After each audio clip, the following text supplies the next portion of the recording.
Predstavljamo prvi dve okrepitvi za novo sezono. Izkušnje in mladost, povratnik in novinec. Blaž Vrhovec, po letu in pol spet nazaj v Ljudskem vrtu, in Mark Strajnar, mladi slovenski reprezentant iz Domžal v Ljudski vrt.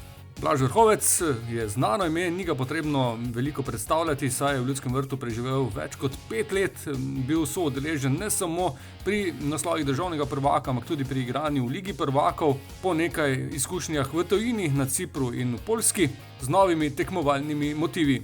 Pa sigurno neka nova izkušnja, neka nova spoznanja, tako da mislim, da je bilo vse skupaj, ne glede na to, ko se je vse dogajalo, pozitivno, in mislim, da me je naredil še močnejšega v velikih pogledih. Tako da, ja, mislim, da mi je samo pomagal in da upam, da bom to lahko tudi pokazal in da bojo naslednje sezone boljše. Mladi slovenski reprezentant pa se je odločil napraviti nov korak v karieri. Čutki so neverjetni, zelo sem vesel, da sem lahko tukaj. Definitivno imam cilj zastavljen zelo visoko. Maribor je klub z največ lovorikami v Sloveniji, ta zmagovalna mentaliteta mislim, da je izjemna in upam, da bomo na koncu lahko prvaki, pa tudi pokalni zmagovalci. Strajnar bo okrepil konkurenco na levem bočnem položaju, kjer je dolgo časa poškodovani Gregor Sikošek in se bo za mesto v enesterici boril z Načom Gerikom.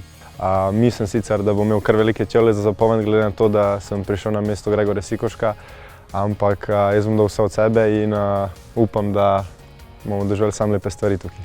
Za Blaža Vrhovca obdobje privajanja bržkone ne bo pretirano dolgo, kajti jasno je, da ve, kam se je vrnil in kakšne so zahteve NK Maribora. Se lepo vrniti, ostalo je več ali manj osebje, vse isto v pisarnah, tako da se je zelo lepo spet z njimi videti.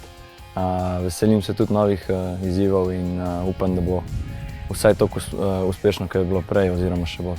Blaž Vrhovec in Mark Strajnar, dobrodošla v Ljudskem vrtu, sicer pa se bo kadrovanje nadaljevalo tudi v prihodnjih dneh.